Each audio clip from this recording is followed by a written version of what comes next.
All right, today we are going to read Lesson 5, Take Initiative and Lead, in Napoleon Hill's The Magic Ladder to Success, which is his first book, and ultimately what I intend for you and the intention of the author is that when you receive um, a thought impulse, an idea that comes to mind, um, during the reading of this book, give it a pause. Take a pen and paper and write it down. Write that idea down or record it somehow. Notate it. Type it out in your notes files, because ideas are fleeting. Um, Thoughts are fleeting and they'll disappear, especially if it's a good idea. It's really what we're doing here. So my additional intention is for you to find, me in the past, you in the future, there, us to connect in a mastermind and to grasp better ideas for our current projects that we're moving along in. So, lesson 5, take initiative and lead. The magic ladder to success.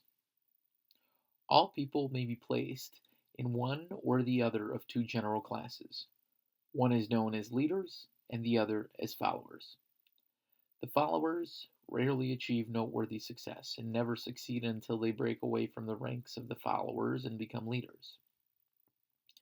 There is a mistaken notion being broadcast in the world among a certain class of people to the effect that a people are paid for what they know. This is only partly true, and like all other half-truths, it does more damage than an out-and-out falsehood.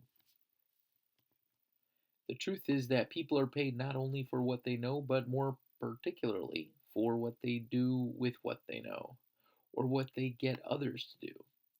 Without initiative, no one will achieve success, no matter what he or she may consider success, because he or she will do nothing out of the ordinary, only the mediocre work required in order to have a place to sleep, something to eat, and clothes to wear.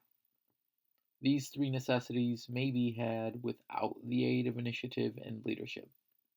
But the moment people make up their minds to acquire more than the bare necessities of life, they must either cultivate the habits of initiative and leadership, or else find themselves hedged in behind a stone wall. The first step essential in this development of initiative and leadership is that of forming the habit of prompt and firm decision. All successful people have a certain amount of decision-making power. Those who waver between two or more half-baked and more or less vague notions of what they want to do generally end up doing nothing. There had been talk about building the Panama Canal for many generations, but the actual work of building the canal never got much beyond the talk stage until the late Theodore Roosevelt became President of the United States. With the firmness of decision that was the very warp and woof of his achievements, with the firmness of decision that was the very warp and woof of his achievements and the real basis of his reputation as a leader, Roosevelt took the initiative. He had a bill framed for Congress to pass, providing the money. He went to work with a spirit of self-confidence, plus a definite chief aim and a definite plan for its attainment. And lo, the much talked of Panama Canal became a splendid reality. It is not enough to have a definite chief aim and a definite plan for its achievement, even though the plan may be perfectly practical and you may have all the necessary ability to carry it through successfully. You must have more than these. You must actually take the initiative and put the wheels of your plan into motion and keep them turning into your goal until your goal has been reached. Study those whom you know to be failures. You'll find them all around you, and observe that, without a single exception, they lack the firmness of decision, even in matters of smallest importance. Such people usually talk a great deal, but they are very short on performance. Deeds, not words, should be the motto of those who intend to succeed in life, no matter what may be their calling or what has been selected as a definite chief aim. Lack of decision has often resulted in insanity. Nothing is very bad or dreadful once one has reached a decision to face the consequences. This truth was demonstrated quite effectively by a man who was condemned to die and was on a death row. When asked how it felt to know that he was to die in another half hour, he replied, "Well, it does not bother me in the least. I made up my mind that I had to go sometime, and it might as well be now as a few years later, because my life has been nothing but a sad failure and a constant source of trouble anyway. Just think, it will soon all be over." The man who actually relieved to know response The man was actually relieved to know that the responsibilities of life to which he had been subjected, and which had brought him to such an ignoble ending, were about to cease. Prominent and successful leaders are always people who reach decisions quickly, yet it is not to be assumed that quick decisions are always advisable. There are circumstances calling for deliberation, the study of facts connected with the intended decision, and so forth. But after all available facts have been gathered and organized, there is no excuse for delaying decision, and the person who practices the habit of such delay cannot become an effective leader until that shortcoming is mastered. Julius Caesar had long wanted to conquer the armies of another country, but he faltered because he was not sure of the loyalty of his own armies. Finally, he decided upon a plan that would ensure this loyalty. Loading his soldiers onto boats, he set sail for the shores of his enemy, unloaded the soldiers and implements of war, and then gave the order for all the boats to be burned. Turning to his generals, he said, "Now it is win or perish. We have no choice. Pass the word to your men and let them know that it is the lives of our enemies or our own." They went into battle and won. Julius Caesar won because he saw to it that all his soldiers had reached a decision to win. Grant said, "We will fight it out along these lines if it takes all summer." And despite his deficiencies, he stood by that decision and won. When asked by one of his sailors what he would do if they saw no signs of land by the following day, Columbus replied, "If we see no land tomorrow, we will sail on and on." He, too, had a definite chief aim and a definite plan for its attainment, and he had reached a decision not to turn back. It is a known fact. Many cannot do their best until they are actually fighting with their backs to the wall, under the stress of the most urgent necessity. Impending danger will enable ordinary humans to develop superhuman courage and strength of both body and mind, far out of proportion to that normally used. Napoleon, caught by surprise when he discovered that there was a deep camouflaged ditch just ahead of the line of march of his armies, gave the order for his cavalry to charge. He waited until the dead bodies of men and horses filled the ditch, then marched his soldiers across and whipped the enemy. That required a serious decision. Moreover, it required an instantaneous decision. 1 minute of faltering or hesitation, and he would have been flanked by the enemy and captured.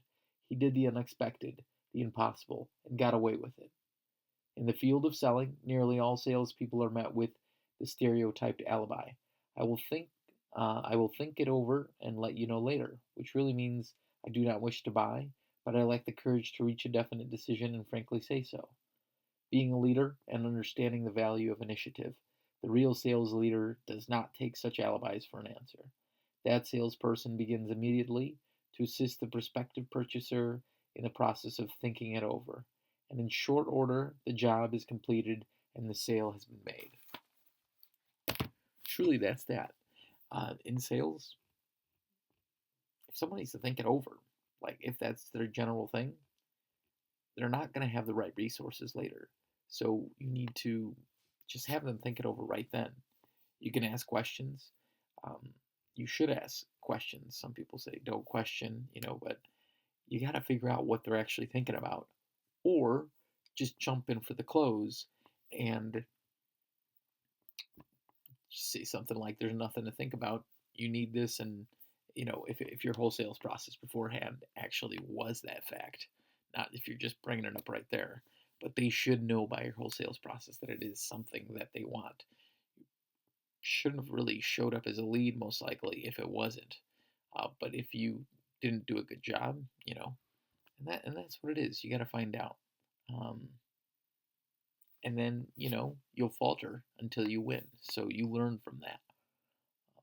been in certain situations where people just didn't want to say no, and there was no way I was leaving, and they invited me for dinner, and some of those people got sold, and that's what it is. Um, I never sell a product that I don't think is good for someone that I'm selling for. So maybe that should be your decision in the product that you sell.